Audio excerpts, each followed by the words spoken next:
show, this is it. Get ready for truth and common sense. Join the Framers View on rumble.com to be part of the chat. Be sure to click join and follow to help keep the Framer on the air. Watch the replay on theframersview.com or rumble.com. Welcome. It is a Monday. Monday's one of my favorite days because, hey, I woke up this morning. We are here at Framers View. Thank you so much.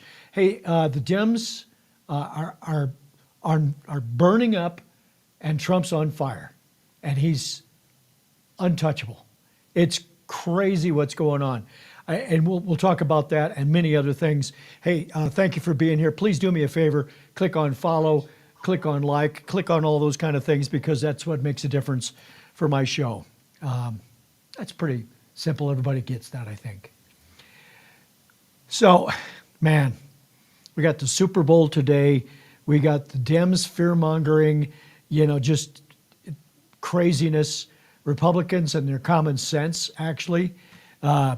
People that are not being treated fairly, they say, even though they are, but they're still wrapped up in their own little stories. So we'll get into that. Woke's getting crushed. Woke is now almost a pejorative. Not almost, it is. And we'll talk about that a little bit. And then education and children's rights. We'll have that. But first, I just got to go over something that's very personal, that was amazing to me, that happened, I think it was Thursday or Friday. I got a box delivered by who knows which one of the delivery people that show up here every day. And this was just a little box. And in that little box, well, first I should tell you that the reason I knew this is I got this text message from a very good friend of mine that happens to be here in my neighborhood. And he asked me, hey, did you get a box today? And I looked and I replied back and I said, yeah, I did. I said, did you? And he didn't answer at first. And so I'm thinking, okay, so it wasn't him. I'm going to tell you what I'm talking about here in a minute. It wasn't him. Then I'm thinking of another good friend of mine that he highly supports me, one of my best friends. I thought, well, maybe he did this. And while I'm getting ready to call that second person, I thought, well, that's probably who sent it. I get a text message from the person that asked me if I got a box. And he said, this is just an act of kindness. And what it was in the box, because as you notice behind me is a flag, and when the weather's okay, I've got a flag hanging off my deck out front, and I love America. You all know that. But this was a little more specialer. I'm going to put this in front of you here. This says the flag of the United States of America, and the rest of it below is too hard to read. But it says, this is to certify that the accompanying flag was flown over the United States Capitol on January 20th. Gee, what day was that? Seems like that was some special day. January 20th, 2025. That was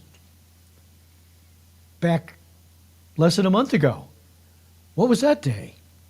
At the request of the Honorable John Hickenlooper, he's our senator, liberal, but that's okay. This flag was flown over for Neil T. Frame in commemoration of the inauguration of the 47th President of the United States, Donald J. Trump. And there's a second certificate that says in honor of me, that's my name, there it is, and signed by the senator. That's inspiring, amazing, that somebody would make the effort, order this flag, get this thing put together. I know they do this all the time. I get that. I've never seen one. I've never asked for anyone to do it. I've never done it for anybody else. But this friend of mine, who I'm not gonna expose him, because who knows of his friends that would hate if they knew that he did that, because they're liberal, maybe. He did it because he knew how important America is to me and why I do this show. And I'm not going to drag this out, but this is a person that I met kind of by accident. I don't remember how I met him back when we met. And he's from Chicago, and he had a big-time job. Again, I won't expose him on that, but he had a big-time job. And he's just a class act, smart dude. You know, I just am amazed, totally amazed that he did that.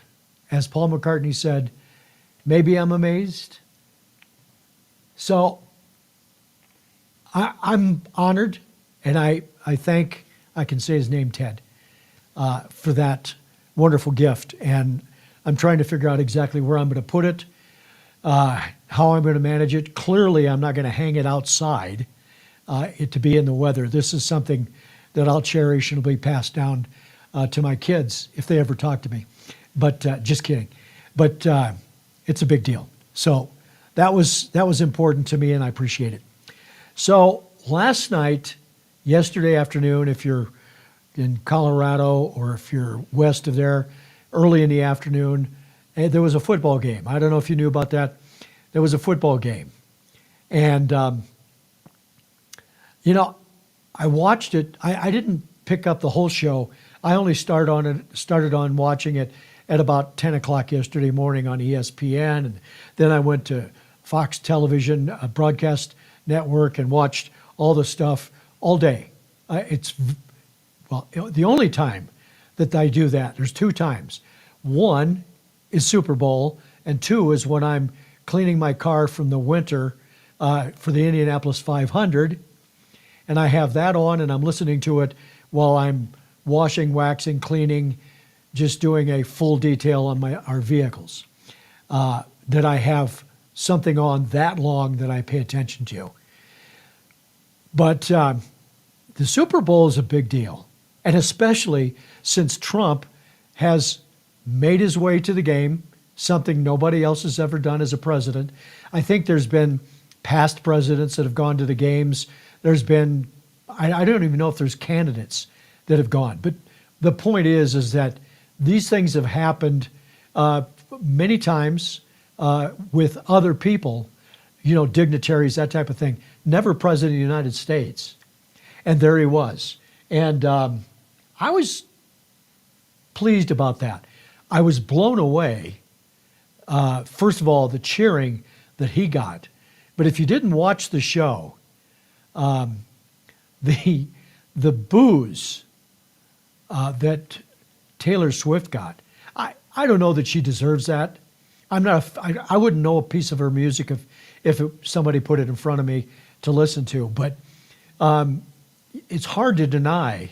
I mean, this is a billionaire now that's been uber successful, has fans coming out of your ears. It's just amazing. But she got booed big time. And I think this transition is happening. And we're not talking about transition as we've talked about in my show in the past. This is a transition away from all of the nonsense and moving into common sense. I think Taylor Swift, as successful as she is, she may have an inkling of an idea that things are changing, but she's not really politically involved. So who knows what will happen with that. But, you know, we've had candidates. Stacey Abrams would be a good example. Al Gore would be an example. You could say that Donald Trump was an example. Certainly Kamala Harris, that when you lose, how you handle it. Now, I'm trying not to be biased here, but I do believe that there was something questionable about the election in 2020. I don't have enough evidence to say all the things that have been said with any certainty, and I try to be giving accurate information. But, you know, at this event where this happened at the Super Bowl and what he did was a big deal. And then, unbelievably, Philadelphia crushed, not beat, crushed Kansas City, which, if you think about it, if you did watch the show, you know that all the guys that were on the panels through the day talked Kansas City, three-peat, all this stuff. They talked about Pennsylvania, Phillies. They did do, you know, they did, or not the Phillies, the Eagles. They did do a lot with that, but it was definitely skewed toward the Chiefs.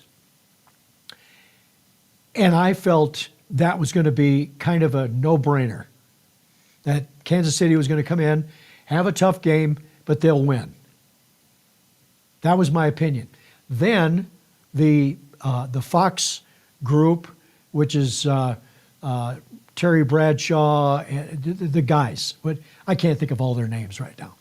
But 2 said Kansas City, and 3 said Philadelphia. And I thought, boy, that's not a good sign, because these guys know way more than I do about sports. I follow sports, but not like they do. And I thought, well, that's interesting. Then the game started. It kind of went back and forth, and then it was just a high-speed train crashing into a wall. I mean, Kansas City couldn't protect homes. It was ugly. So, you know, you would think, well, now there's ugliness. They're going to try to cover up the fact that they had a bad game. There's going to be all kinds of things that the team's going to say. Travis Kelce walked off, didn't talk to any press. He was depressed. I get that. All of those things occurred. But then, with class and with a standing of understanding what the game is and how you don't always win, you got Patrick Mahomes. Watch this little piece. Get to a point where it's kind of out of reach, but I mean, all you can do is go out there and take it play by play, and that's what we did. We fought to the very end. I was proud of the guys. Obviously, we didn't play great football. Like I said, it started with myself, and I will take full ownership in that. But I was proud and I of how agree the with guys him. kept fighting. Totally agree with him. You know, when you get beaten that badly, you know, I played sports all my life. I still am a gym rat. Work out all the time. But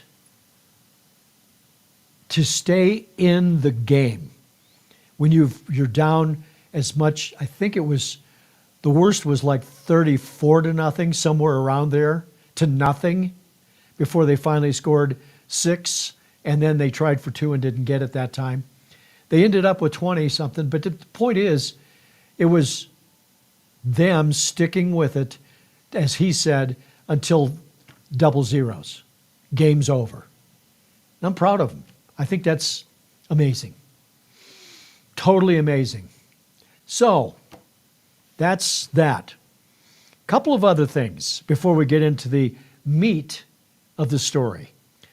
The first one is, you know, Trump just did the no men and women sports. And already California's doing a bill to get over that, get away from that, and allow women to be infused with men in their sport. Why? What purpose does that serve other than just, you know, virtue signaling? Their virtue, by the way. Why would they do that? But now, the New York City is trying to allow non-citizens. The top court will consider a city law allowing non-citizens to register to vote in New York City's elections this week. Not the elections this week, but trying to get this passed. The court will hear arguments on the case on Tuesday, because courts don't work on Mondays. With lawyers for Democrats arguing in favor of legislation the city already passed to allow non-citizen voters. If successful, over 800,000 non-citizens living in the Big Apple would be able to cast ballots in city-level contests like mayoral elections. Proponents of the bill claim non-citizens are being unfairly taxed.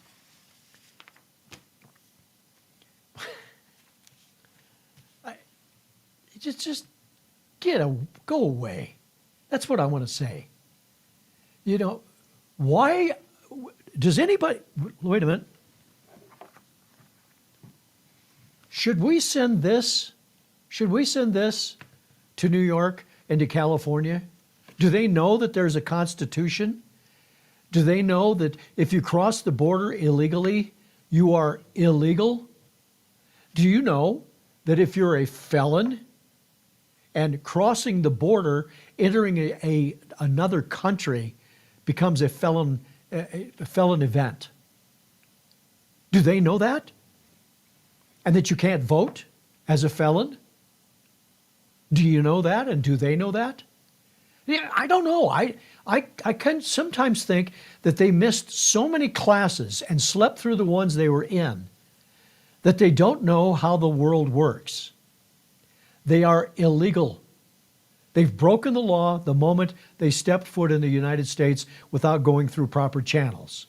Or in the case of the borders, go through the entry points. The immigration entry points.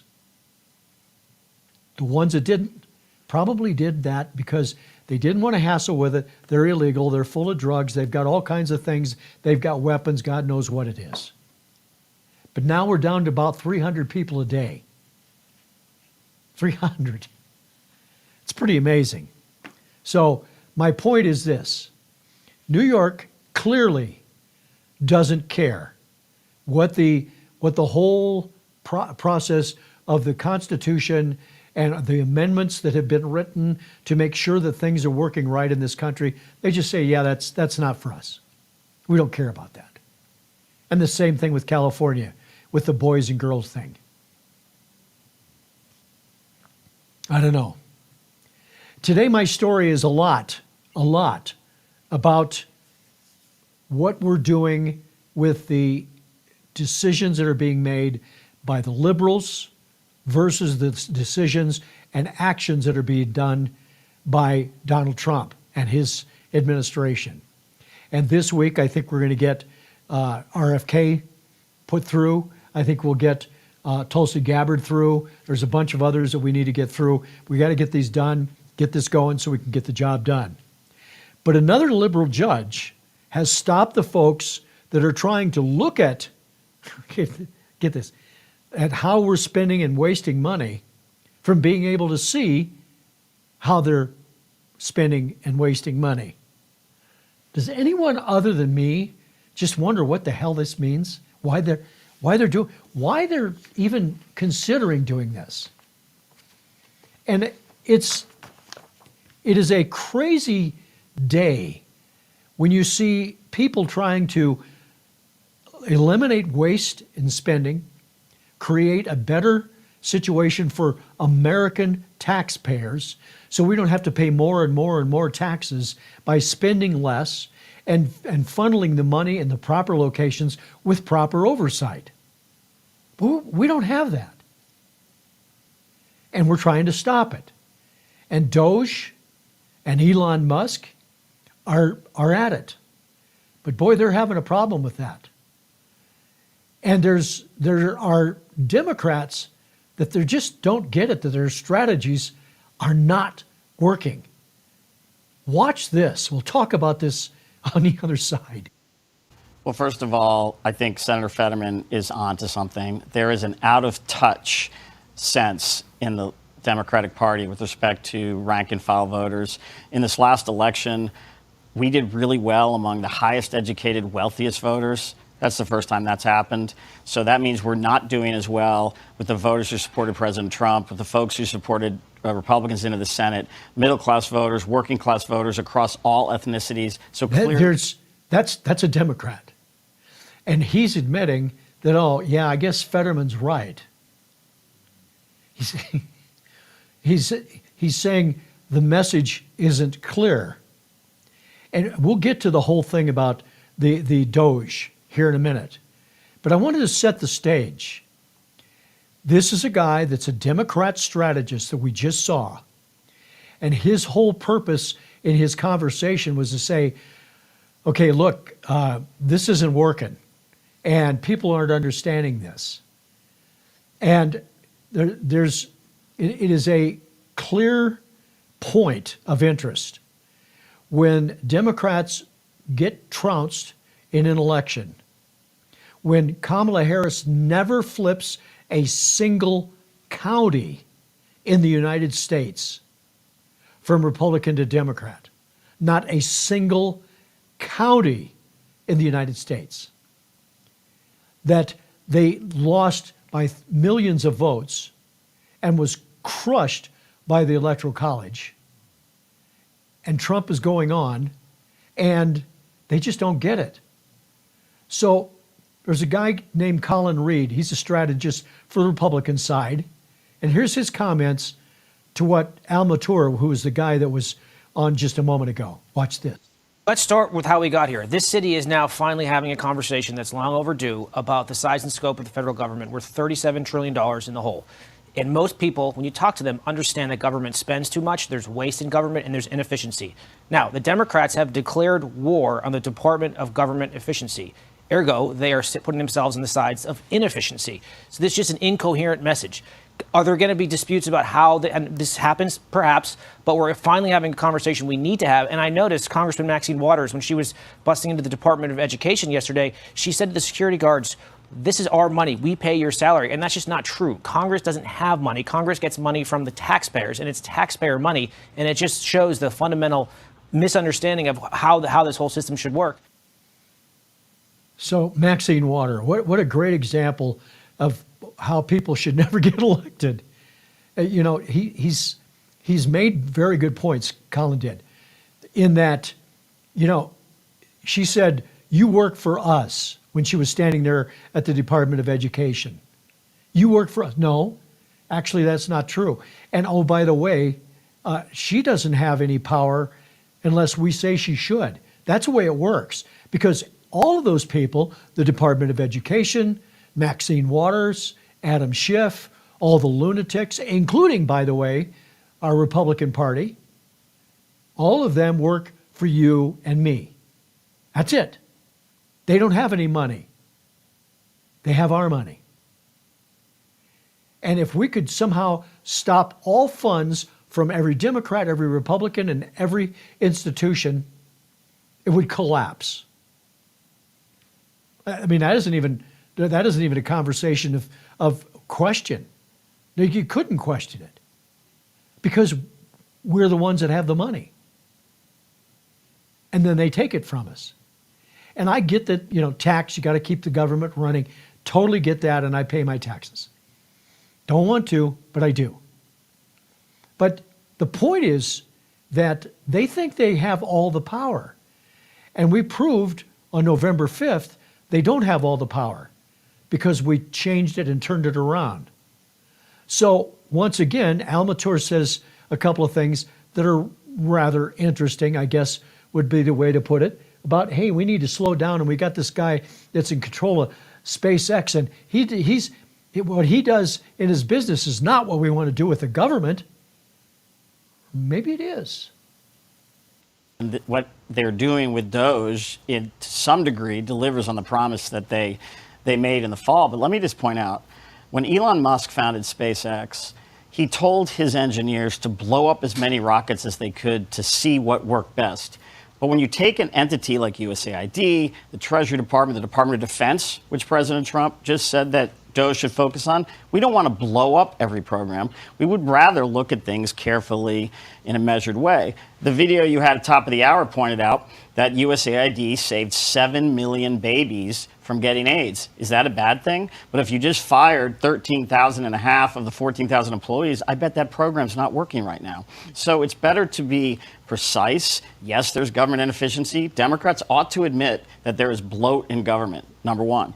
But once we admit that, we ought to be fighting. Okay. Now, first of all, it would save all these babies from AIDS. Okay, maybe that's true. but this is called fear mongering. Just so you understand, this is about saying things to make people wish that Donald Trump wouldn't be doing the things that he's doing. That's really what it boils down to. Because first of all, Elon Musk has no power whatsoever. He's going in, it'd be like, okay, I've got my pencil and my pen here. And I spent $700 on this pen and $650 on this pencil. And I'm broke. And somebody's allowed to come in here and say, what did you pay for the pen and pencil?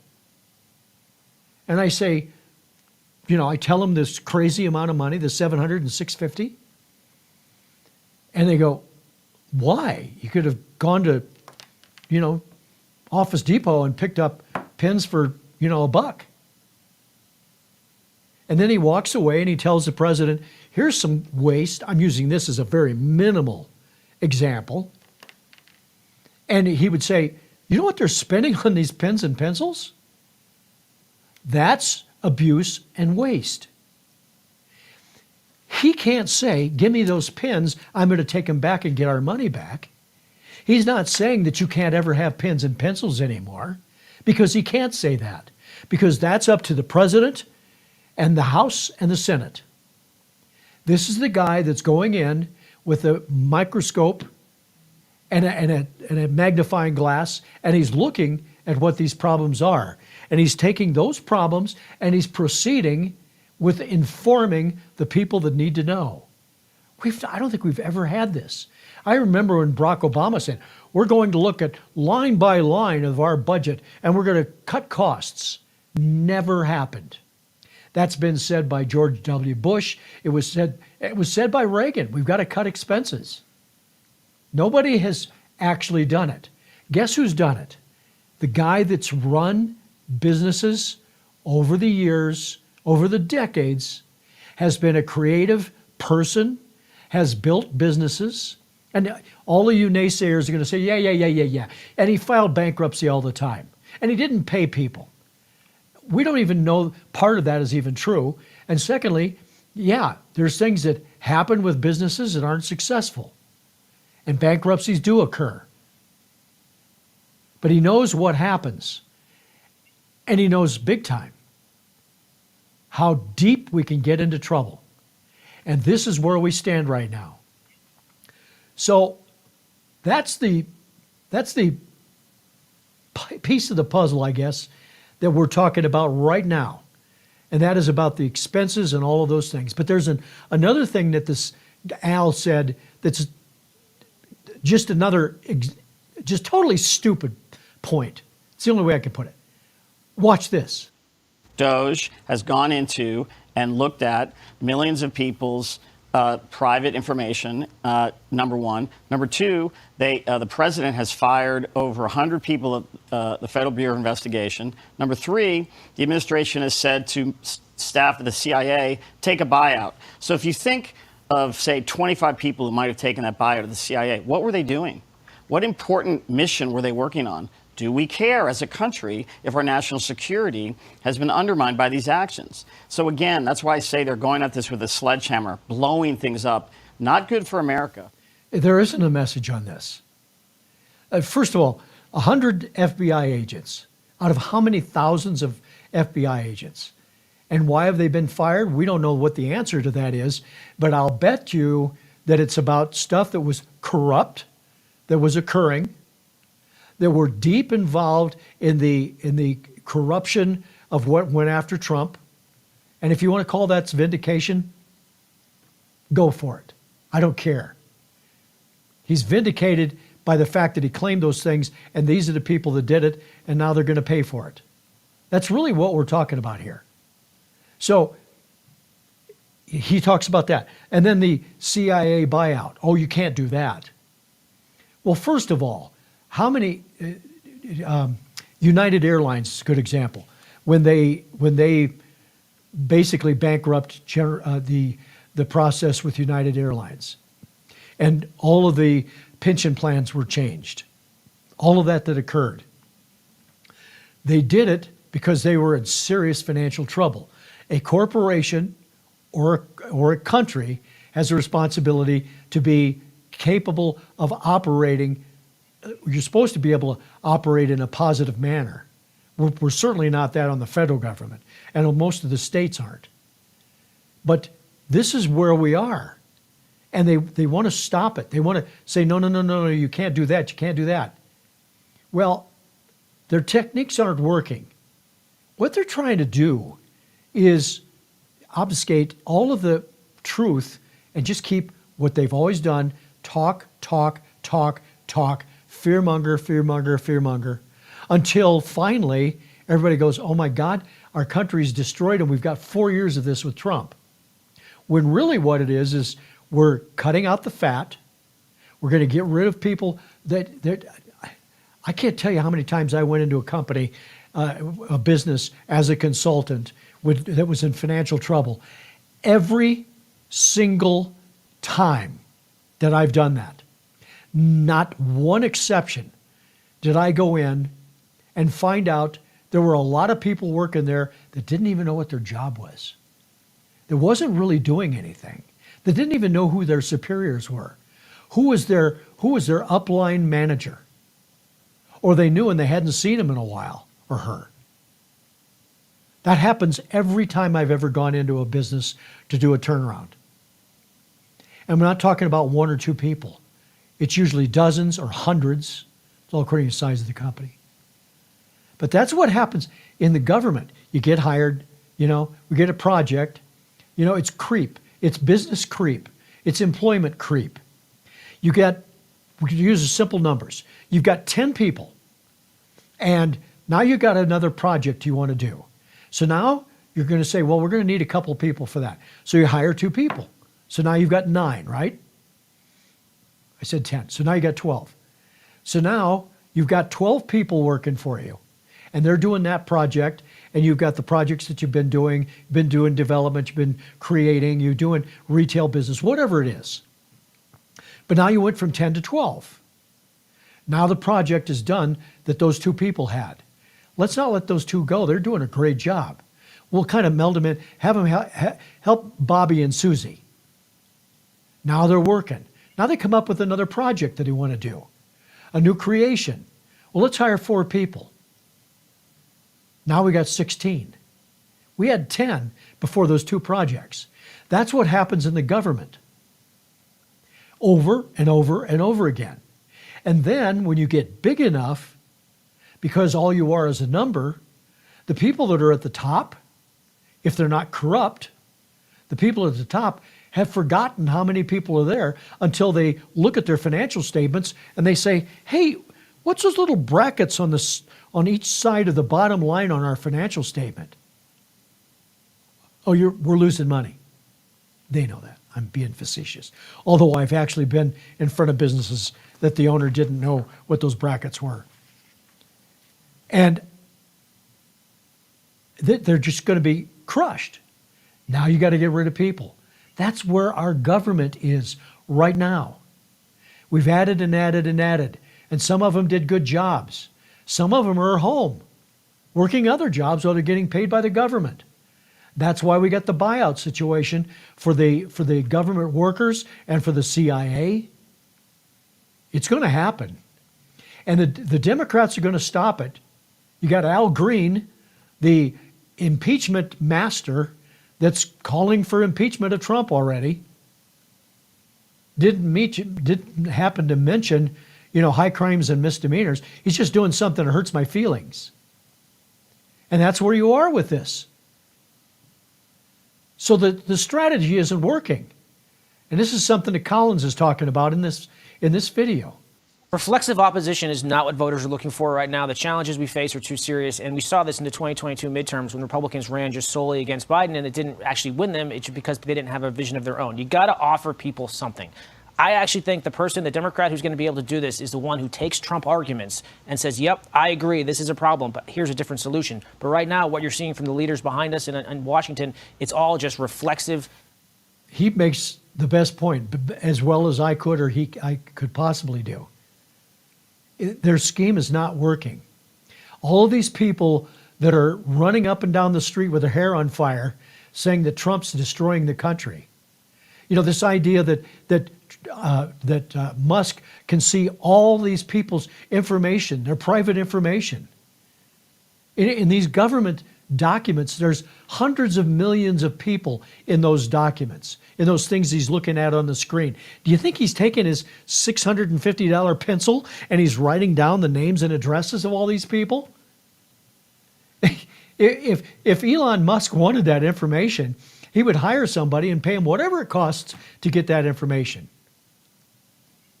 It would take nothing for him to do that. This is fear-mongering. Just out of control. We don't care. We want to stop everybody and everything. And we will go on like that forever. That's what happens.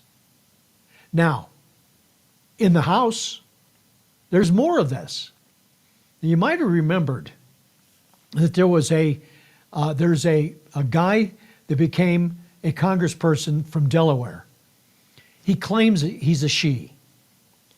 And of course, the person that's introducing him, her, in the House for her to do her little speech calls her Mr.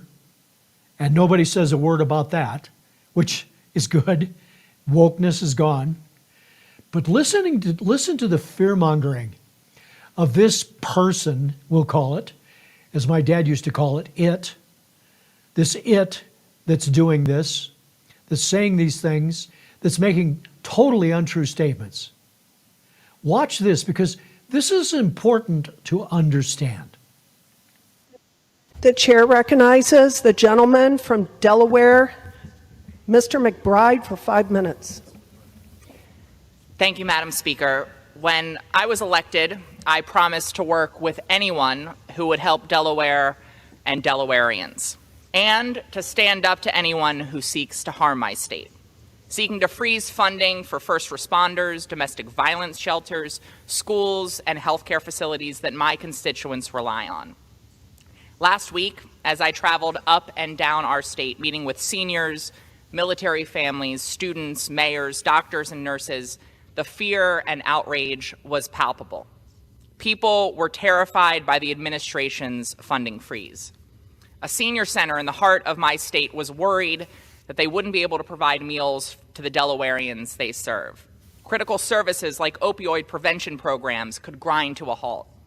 Research programs fostering innovation in Delaware already received stop work orders, putting Delaware jobs at risk.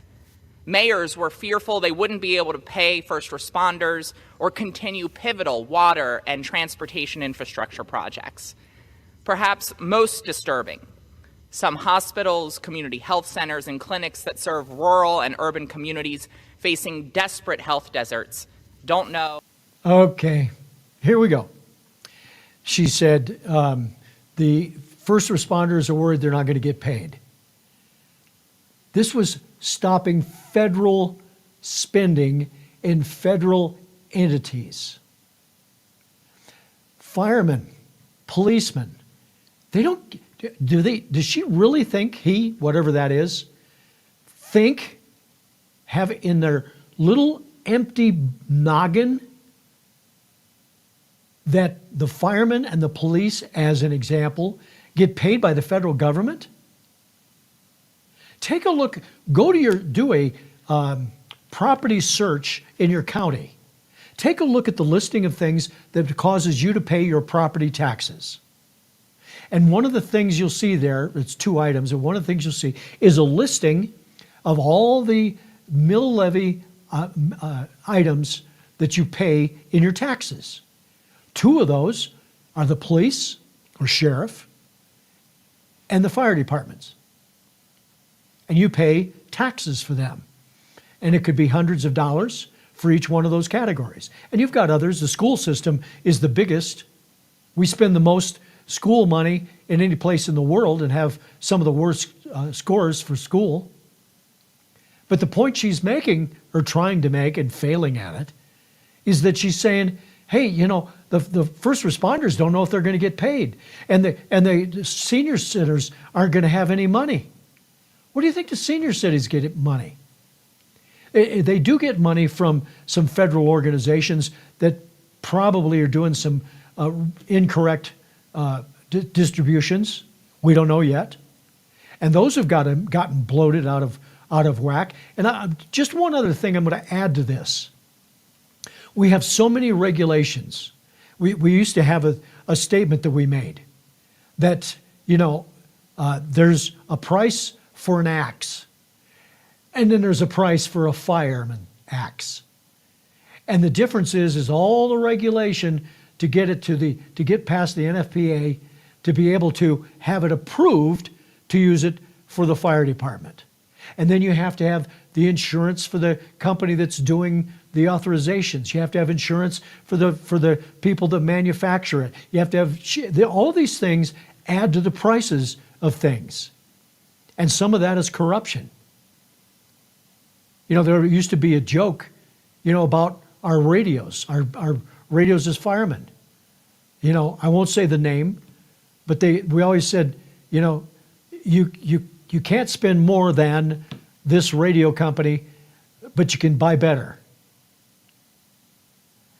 And it really is because the cost of making things that are approved, and by the way, you do have to make things better than going to, just Home Depot or one of those and getting an axe, as I used for an example, that is going to work for cutting a tree as comparison to something we do with an axe for fire.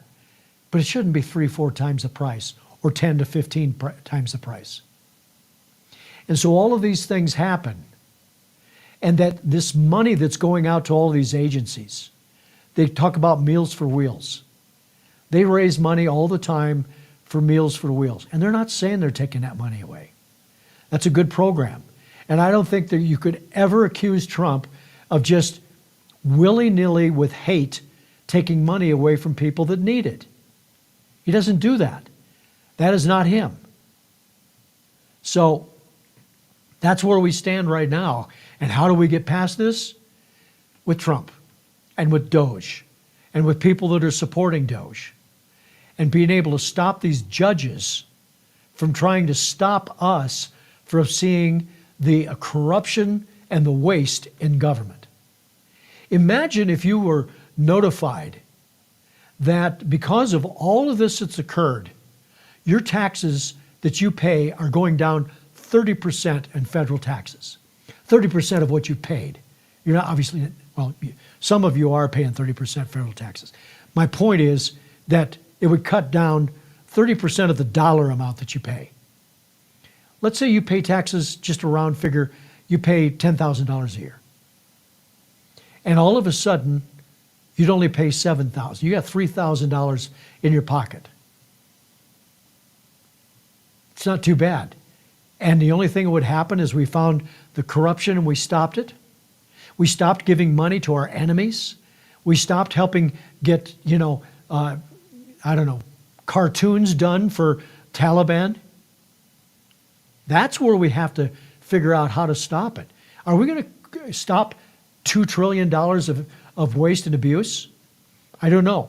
That sounds a little unlikely, but Musk is going to work on it. He's going to figure it out. There's agencies we don't need. There's no need for them. Everybody thinks, like the teachers program, everything, the Department of Education and all of that goes on the federal level, the same thing's being done on the state side. We don't need a federal blow-up process in the federal government for education. There's different needs for different states. And there's standards that should be there. I think that the federal government should say, here's the standards. I think the government should have a right to protect people. And one of those things of protection is saying, hey, men can't be in women's sports. That would make sense. You got to be fair. You got to be realistic, and you have to use common sense. So now we get to the meat of the subject. And that is people who are so liberal and so denied of their rights. they're not. I'm going to show this video, and we'll talk about this on the other side. I was going to talk about it up front, but it needs to be seen first. This is about a woman on, I believe it was CNN, that was talking about how she doesn't have the same opportunities as you, being white people. Watch this. I do not have the same opportunity as you. I know I don't. And you know and that I know too. West Coast. And you know that. Let me just tell you about me. I'm gonna let you finish, but I want to answer this. I'm not talking about how you feel. I'm talking about how I feel. Me, a black woman in this country. But not in this city. And I will run. And if you want Look, I'm a New Yorker, not in I this will city. run You cannot say that. You can't say that in this city. I have a. I'm not talking about New York. I'm talking about Ashley let her finish. Allison right here. I got a law degree, a master's, and 2 bachelors. Probably more education than all of y'all added up together at this table, Fine right? by me. And I have always been the least paid person on payroll at every institution I have worked in. And it's not Even because... in the White House? Even in the White House. Well, whose fault is that? I don't think he worked for George W. or Trump. Well, guess what happened when I was there? DEI. Okay, first, number one, he made a good point. She was working in the Obama administration. It was known that women were getting paid way less than men. Everybody knew that. Then you've got the situation where, with her attitude, who would want to hire her? There isn't a chance. People don't understand. If you haven't been management, if you haven't dealt with all the babysitting that goes on as a manager, whatever level that is, the whining, the complaining, and usually those same people are the ones that just don't quite produce as they should. And so they feel like they're not given the opportunity. But I will help you recall that there was a guy in the White House that, the best I could tell, was not white. I could be wrong. His name was Barack Obama. But blacks don't have an opportunity. They don't have the same chances others do. Take a look at the coaches in football, because we've just watched the last game.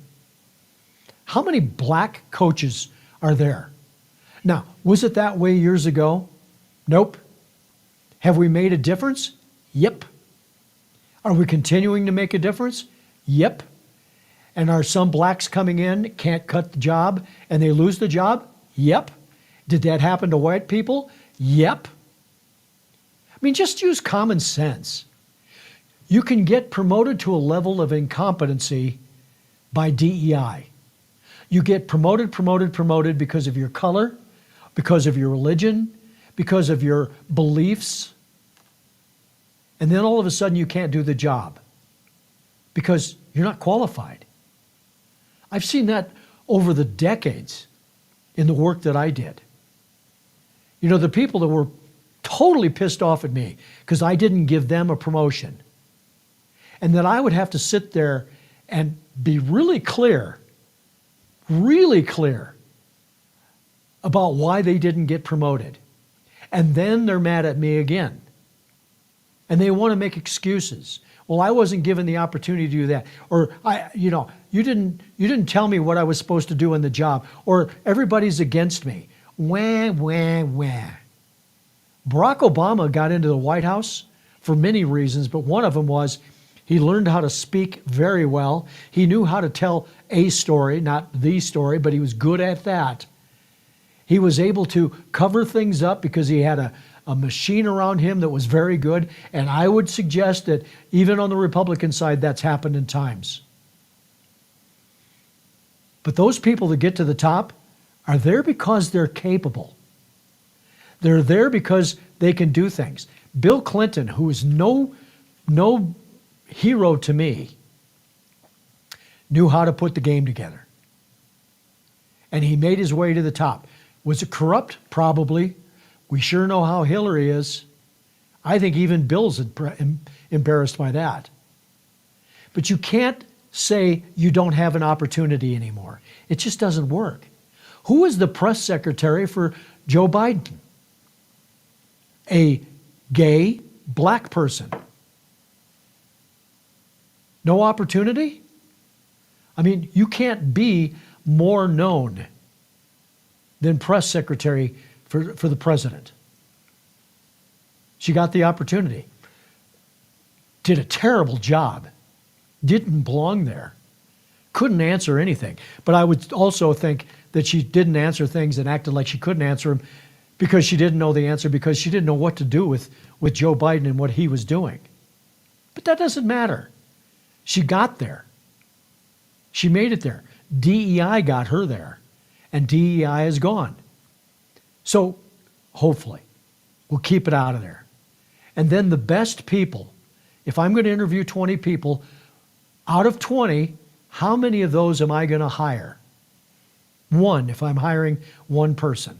And that person is a person I believe will do the best job. Whether it's a press secretary, whether it's, I don't care, a janitor. I'm going to always focus my opportunity for best result for my company that I'm working for. And sometimes they fail. They told a story. It wasn't a good one because they couldn't handle the job. And sometimes they're stars. It's a baloney. Something I want to do about our friends in Israel. Bibi Netanyahu, amazing guy. What's happened in Israel and how things are happening. But some things we're finding out about the prisoners that have been held hostage. And this is interesting. We are talking about monsters.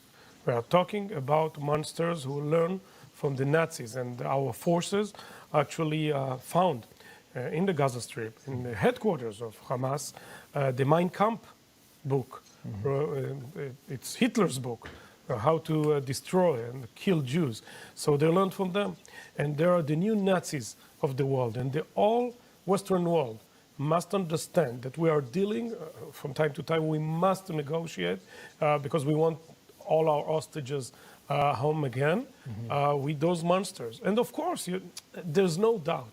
We know there's a lot of tortures. We heard here in New York from Mia Shem. That's scary.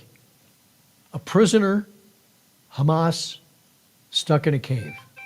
And the other point is that is really upsetting is that these people, Hamas, these terrorists, and having Mein Kampf as a book that they're using for their guideline, which of course is Hitler and the Nazis and the SS and all of the things that were going on, they're following the book. And okay, what do we do next? Oh yeah, Hitler did that. It isn't quite that way. But that's what's happening.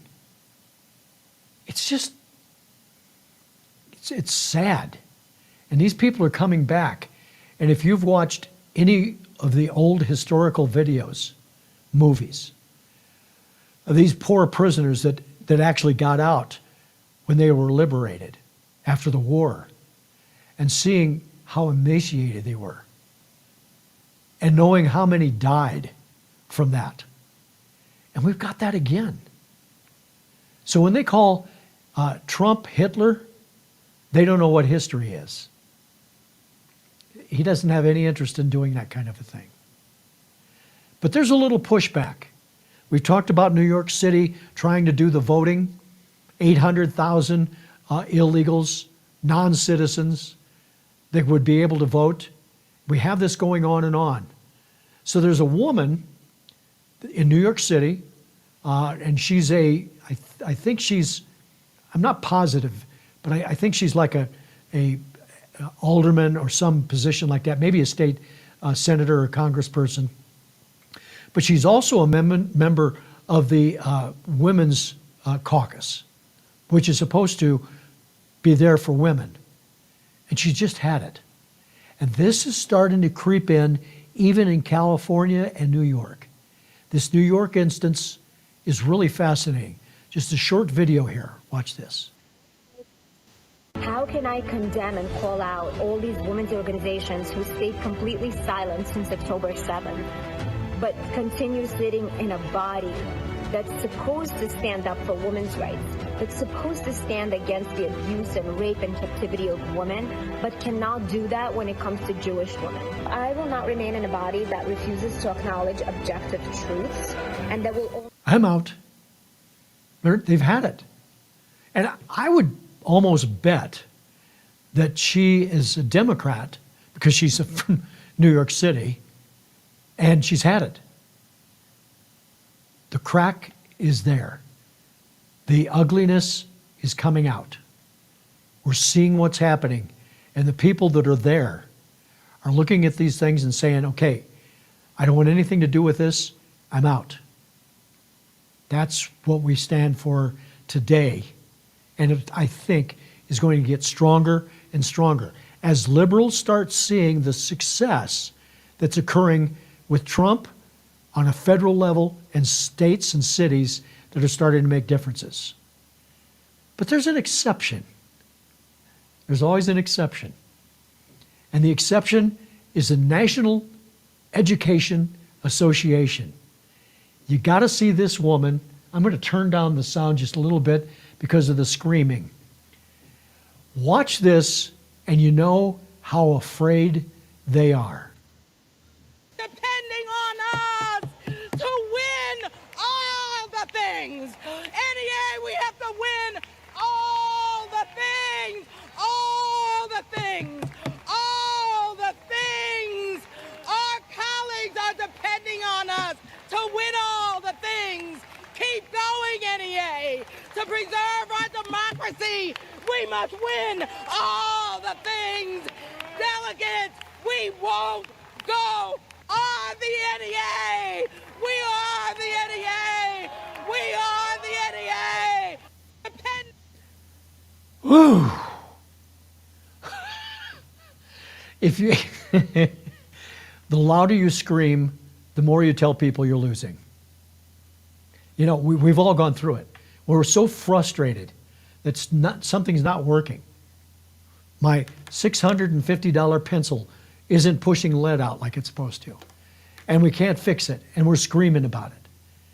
I've gone through it, and I bet you have too, at different times. The NEA is seeing the end of their deal. The teachers, look, there's teachers that are not great teachers. There's some amazing teachers. There's some teachers out there that you would trust with your kids with not a single question. In fact, would want them to be able to live with them in the summertime and learn even more. I've got a good friend that watches this show that I would say is that. But there's a lot that aren't. And these unions just keep pushing it and pushing it and pushing it, and they need their money. And if they don't have their money, what are they going to do? Well, the answer is they're going to go out of business. Do we need unions? We used to really need unions. Today, I think there's a representation need, but not with people screaming like that. Need to find an answer. Final story, my point of something I've talked about so many times on this show, so many times, and that is about women's rights regarding men in sports and men in bathrooms and everything like that, and what Trump has done. Watch this. What we talked about, common sense things, like we shouldn't even really be here, but blessed that Trump has signed this executive order that we can, save women's sports. The battle is still not won yet. We need to continue. Laws need to be changed, but it's a huge step. We were forced to be in the locker room with Thomas, and multiple girls on the team had expressed feeling uncomfortable with that. If we had any problems with that, they were providing the counseling and psychological services that Penn had and the transgender center or the LGBT center. And they told us that if we had a problem with it, we could go talk to them, kind of implying that we had something wrong with us for believing that it was wrong. They brought that forth, that they felt very uncomfortable that this was. Do you see the size difference there? Look at the size of Riley Gaines and Leah Thompson. I mean, are you kidding me? There's nothing fair about that. She's not a small person. He's huge. That's the reason they dominate. Even if they're the same size, they're stronger. Counseling, and that, you know, they weren't entitled to their First Amendment rights. And that was one of the big things that why Brooke Slessor came out first, our captain on the volleyball team, and such courageous, like, and then the way they were treating her, the head coach, the administration, the university, that's when I couldn't handle it anymore. I had to protect her and our team. That's the coach that got fired because she was protecting her team from San Jose State University that's got a man playing on the team. And she knows it's not right. And she lost her job over it. That has to stop. Plain and simple, it has to stop. Hopefully we'll be able to resolve this and make a difference. Hey, that's it for today. Thank you for being here. It's Monday. Love to do the show with you guys. Appreciate it. Please do the job of clicking on follow, click on like to keep the show going. Until tomorrow, 1 o'clock Eastern Time, have a good day and carry on. Thanks for your support. Join the Framers View Monday through Friday at 1 p.m. Eastern.